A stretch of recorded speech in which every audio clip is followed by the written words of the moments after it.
Hello, everyone. Welcome back. I'm Dr. Emma, and today we're going to talk about something many people are curious about: how to improve intimacy and create better experiences for your partner.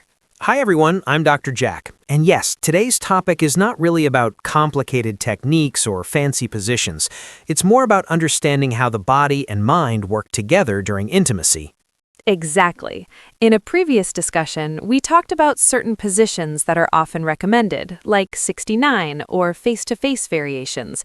They can be exciting, but they don't always lead to the result people expect. Right, and a lot of people asked, if positions aren't the main factor, then what actually matters? That's what we're focusing on today, creating the right conditions. Yes, because what really makes the difference is not the position, but how comfortable, relaxed, and connected someone feels. Studies show that many people enjoy giving and receiving this kind of intimacy, but satisfaction depends on more than just technique. That's a great point. So let's start with the first idea, stillness and consistency. This one surprises a lot of people.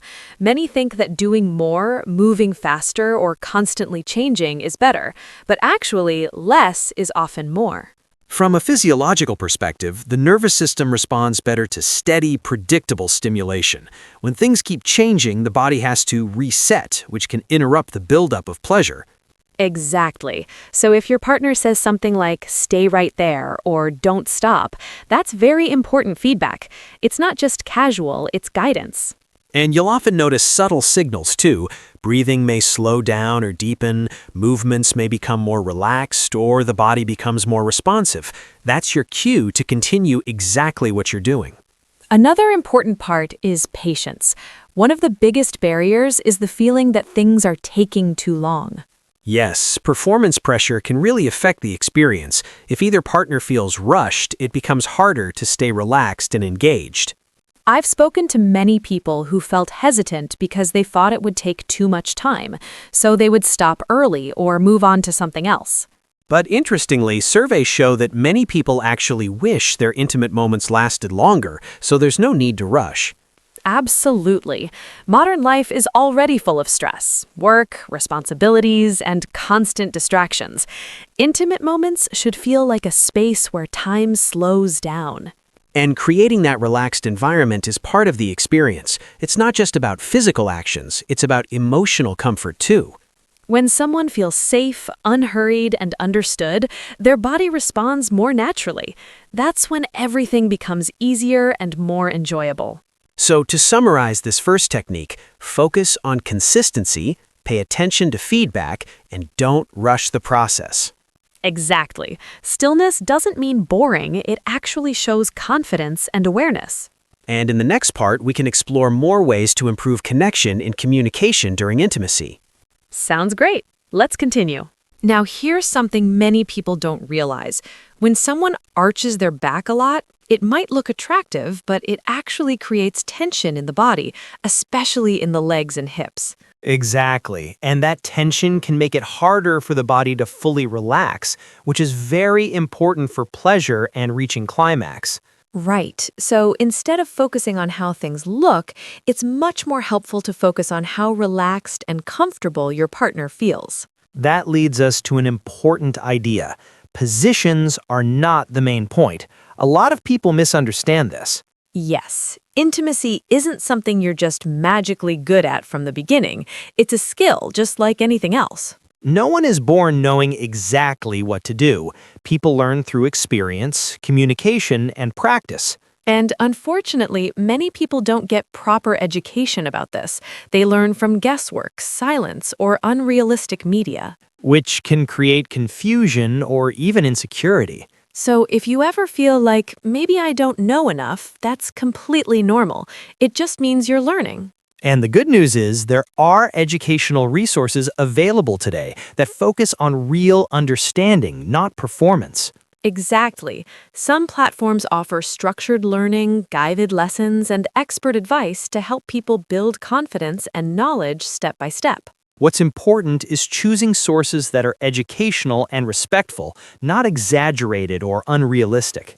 Because real intimacy is about connection, awareness, and learning what works for both people, not copying something you've seen elsewhere. All right, let's move on to the second key idea, rhythm over variety. This is a big one.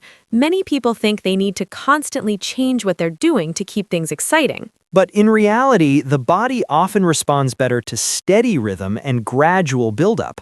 Yes, consistency allows the body to stay engaged and build toward a stronger response. When things change too frequently, it can interrupt that buildup and make it harder to maintain the experience. And here's where people often make a mistake. They start changing things not because their partner needs it, but because they feel unsure or impatient. Exactly. If something is working, there's no need to change it. If your partner hasn't asked for something different, that's usually a sign to continue what you're doing. Research and surveys also show that many people prefer rhythmic, consistent stimulation over constant variation. So instead of thinking, I need to do something new, try thinking, I need to stay present and consistent. And patience is key here as well. Sometimes maintaining the same rhythm for several minutes might feel long, but it's often exactly what's needed. Yes, and that's where confidence comes in.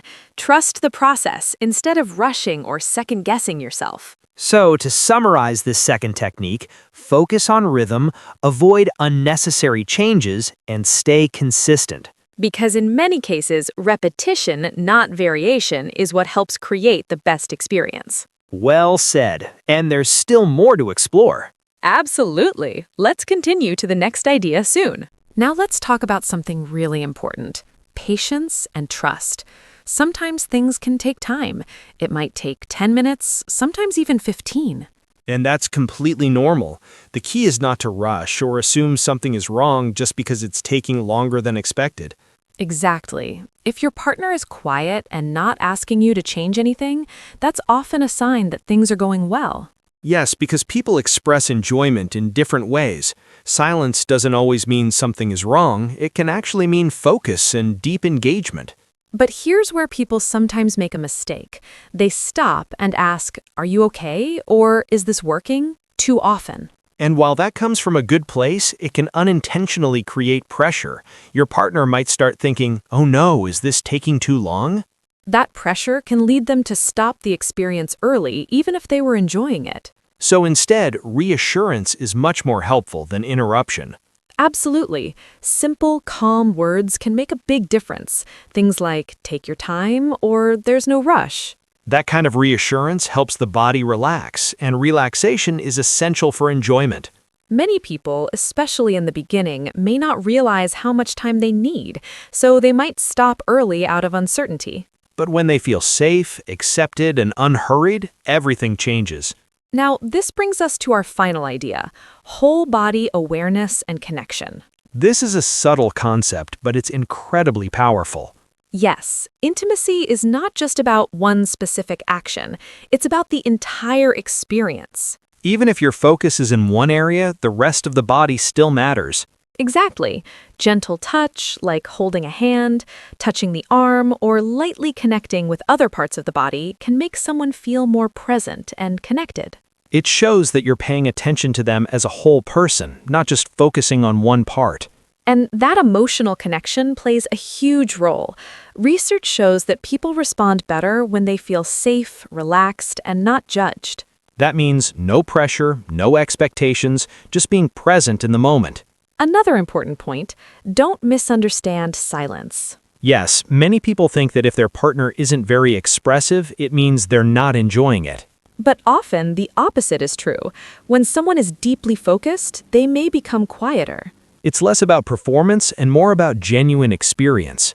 So instead of looking for dramatic reactions, pay attention to subtle signals, breathing, body movement, and relaxation. Those signs are often more meaningful than anything else.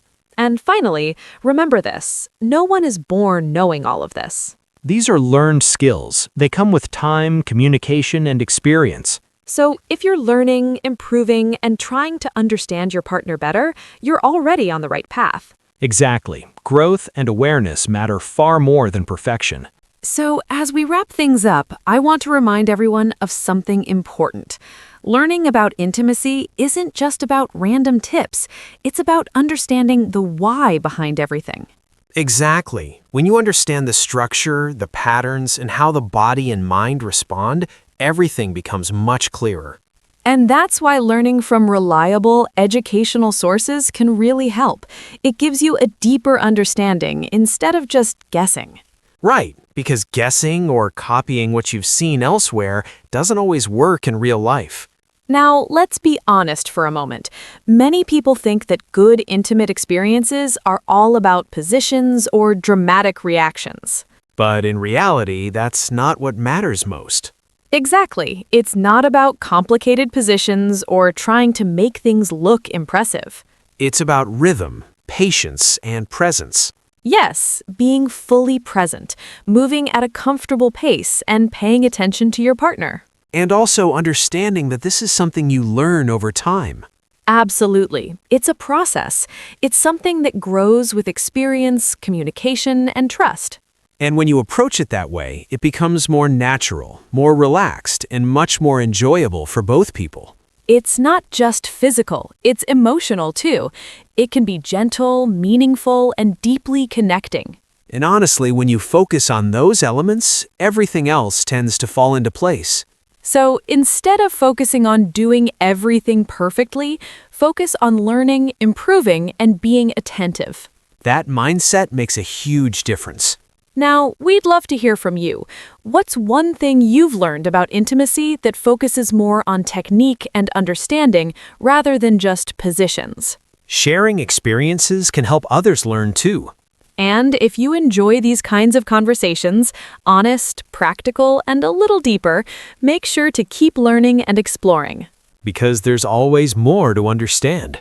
Thanks so much for joining us today. We'll see you again in the next discussion.